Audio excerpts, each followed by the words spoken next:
Você já parou para pensar o que faz uma pessoa cometer tantos crimes e por tanto tempo, assim como no caso do Puff Daddy? Esse caso acabou de estourar em Hollywood e tem tido muita repercussão. E hoje estarei aqui trazendo um pouco da nossa contribuição a respeito do entendimento deste caso a partir de uma perspectiva um pouco diferente. Vamos conversar aqui sobre esses comportamentos criminosos e o que pode talvez explicar por que algumas pessoas chegam a esse ponto e tendem a ter comportamentos tão ruins, né, por tanto tempo. Antes de mais nada, já vai, se inscreve aqui no canal, ativa as notificações, deixa o seu like nesse vídeo para que a gente saiba quando você está gostando do conteúdo e possa produzir cada vez mais desse tipo de conteúdo para vocês. Vamos tentar contextualizar aqui um pouco, né? Eu imagino que muitos de vocês já têm uma certa noção do que eu estou falando, né? Do caso do Puff Daddy, né? Na verdade, do Sean Combs, mais conhecido como Puff Daddy. Mas caso você seja o tipo de pessoa que esteja escondida dentro de uma caverna ou talvez esteja reclusa em uma ilha deserta sem acesso à internet, vou fazer aqui uma pequena contextualização para você entender do que se trata, né? Do que eu estou falando aqui. Bom, Sean Combs foi preso no final de setembro, acusado de crimes relacionados à violência física, violência sexual, entre outras acusações. Hoje, neste exato momento que o vídeo está sendo gravado, ele tem mais de 120 acusações. Todos giram em torno desse abuso contra o outro, seja por violência física, violência emocional, né, psicológica ou violência sexual. Outros pontos também são a possibilidade, né, de coerção, extorsão, também de obstrução da justiça. A lista é enorme. Também existe a possibilidade, né, se especula de outros tipos de crimes também, mas nesse caso ainda não está tão claro, até porque é uma situação que está no início ainda do processo e não temos tanto acesso a detalhes maiores. Então, a primeira coisa que eu quero que vocês entendam é que a nossa ótica, né? Nosso ponto de vista aqui, nossa pretensão, não é traçar um perfil psicológico do criminoso, digamos assim. Nosso ponto de vista aqui é o que leva uma pessoa, qualquer, uma pessoa, a cometer tantos crimes ou, principalmente, a ter essa estrutura de crimes. Esse aqui é o ponto que a gente vai tentar responder hoje, tá?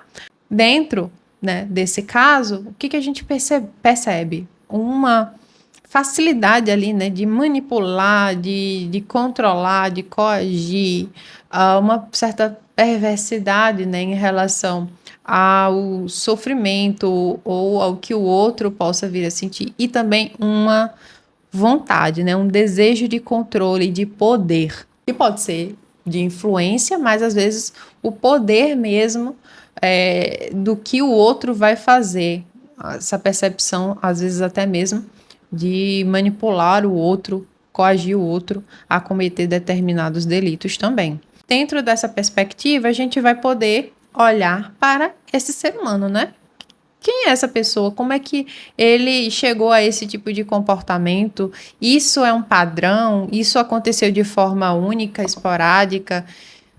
Quando a gente fala de violência, a gente pode pensar, né, no sentido de, isso aconteceu em uma situação específica, foi uma vez na vida, isso não é um padrão.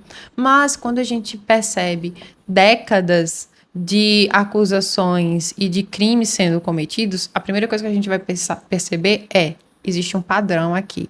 E se existe um padrão, a gente vai estar falando de traços de personalidade, porque personalidade nada mais é do que padrões de pensamento, comportamento e emoções, né? Reações também. Então, quando a gente fala de personalidade, Existem diversas teorias, mas a que eu quero trazer aqui para a gente entender, que faz mais parte, né, da minha concepção, são de traços de personalidade. Quando a gente fala de crimes, um ponto muito importante são os traços de personalidade sombrios, né? A gente chama isso de tríade sombria. São traços de psicopatia, traços de narcisismo e traços de maquiavelismo, que seria justamente na psicopatia um desprezo em relação às leis, às regras, ao direito do outro, né? Um comportamento repetitivo de desprezar direitos alheios. No narcisismo, uma percepção de si grandiosa, única, especial, seja a partir do comportamento de se colocar acima dos outros, né, de se sentir privilegiado, ou até mesmo no próprio pensamento de ser merecedor de tal coisa e isso acabar justificando muitos dos atos que a pessoa vai cometendo, né, ao longo da vida. Dentro do maquiavelismo seria uma tendência a mentir, enganar, a manipular situações e pessoas para ganho próprio, né, para os próprios objetivos. Entenda que nem todo mundo vai ter intensidade nesses traços aqui. Às vezes, uma pessoa pode ter uma intensidade considerável e a partir de situações favoráveis que acabem reforçando ações e pensamentos e traços, faça com que isso acabe se exacerbando, né, ficando cada vez mais em evidência. Agora, quando alguém faz isso de forma tão consistente, né, tão metódica, digamos assim, a gente pode também perceber algum tipo de transtorno, tá? Esses traços estão tão exacerbados, né? Estão tão intensos em determinada pessoa e de forma tão consistente que a gente pode entender, por exemplo, como um transtorno de personalidade narcisista ou um transtorno de personalidade antissocial.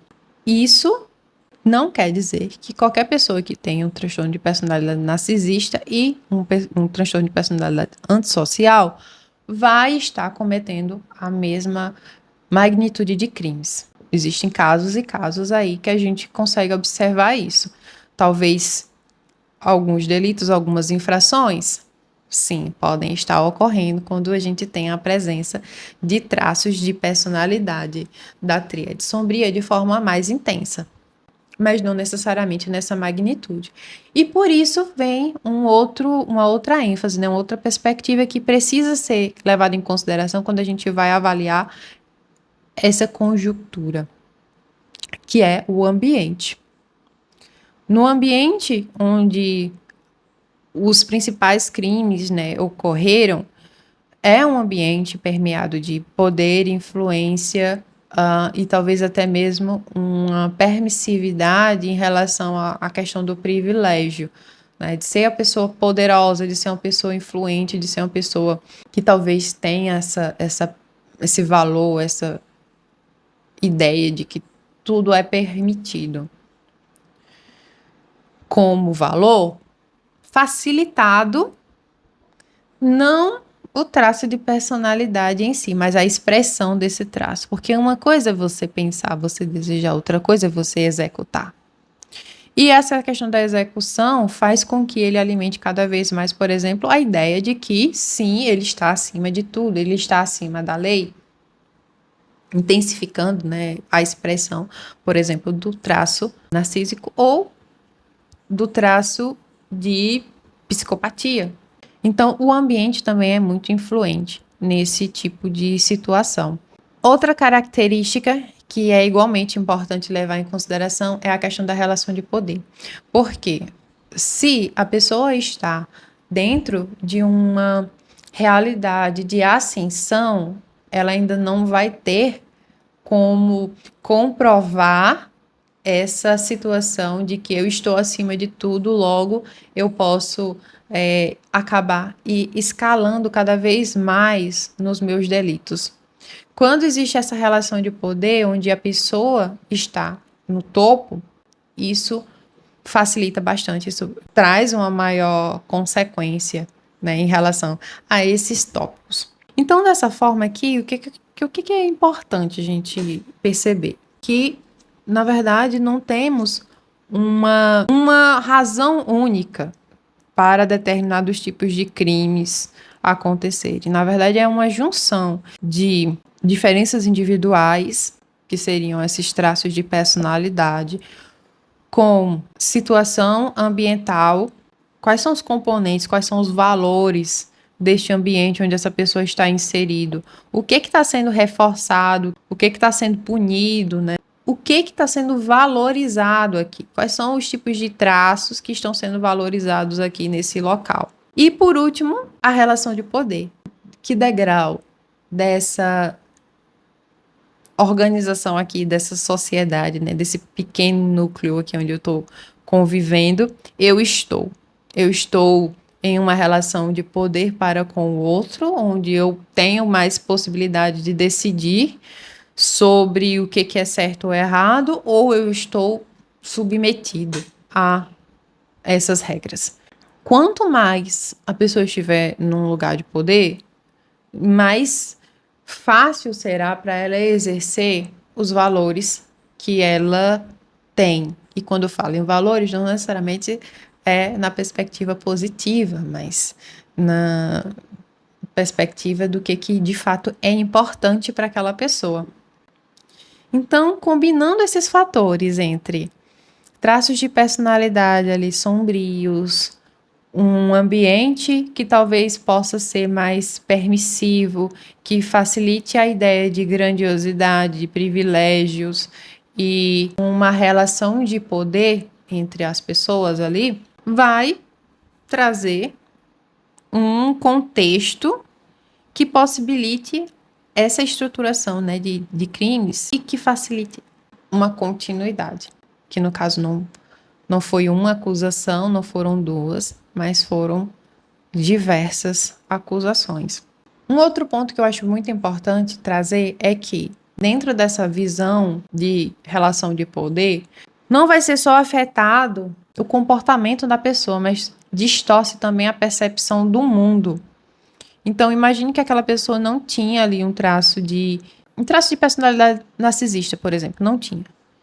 Mas, a partir daquela situação ali social, os valores dela começam a ser modificados e a própria visão de mundo dela começa a poder ser distorcida. Não distorcida no sentido de que não é real, porque naquela situação de fato ela tem um lugar de privilégio. Seria idealizado dizer que não existe pessoas privilegiadas no mundo. Lógico que existe. Então, tem situações onde tem pessoas que sim têm mais poder econômico, mais poder de influência e que isso facilita muitas coisas. Ou seja, elas estão num lugar de privilégio. Isso é realidade, isso não é distorção. Mas que pode distorcer o que é certo e o que é errado. Aí é onde que está o problema. Então, imagine que esses pontos aí combinados vai criar um ciclo vicioso, né, de comportamentos destrutivos, que podem começar com pequenas infrações e delitos, né, por exemplo, uma mentira, uma omissão de alguma coisa, mas que pode escalar à medida que isso vai sendo teoricamente vantajoso e vai garantindo ainda mais poder e influência para aquela pessoa. Esse daqui é uma singela análise de possibilidades de conjunturas, né, desse comportamento criminoso acontecendo de forma sistemática. Não quer dizer que seja uma análise da própria pessoa, porque existem infinitas possibilidades ali de acontecimentos dentro dessa história que possam explicar melhor essa situação. Mas aqui sim são alguns pontos que a gente precisa levar em consideração quando a gente vai avaliar determinado caso. Não só para o acusado em si, no caso do Sean Combs, mas das pessoas que podem estar envolvidas, tanto como facilitadoras dos crimes, como também as próprias vítimas, que, pelo que tem sido contado, também podem ter acabado se tornando opressoras. Esse é um ponto que é extremamente relevante, que para cada pessoa vai ter uma combinação talvez um pouco diferente dessas razões que fizeram com que aquele comportamento ocorresse ao longo desses anos. Minha conclusão aqui é mais uma questão, uma pergunta mesmo. Dentro de tudo que eu falei aqui, o que será que influencia mais? É a pessoa que, ao assumir o poder, é corrompida pelo poder, ou a pessoa que, quando está no poder, se torna o que realmente é? Deixe aqui nos seus comentários qual é a sua percepção disso. Vamos conversar um pouco mais, né, sobre isso. E deixa o like, não esquece de deixar o like. A gente se vê no próximo vídeo.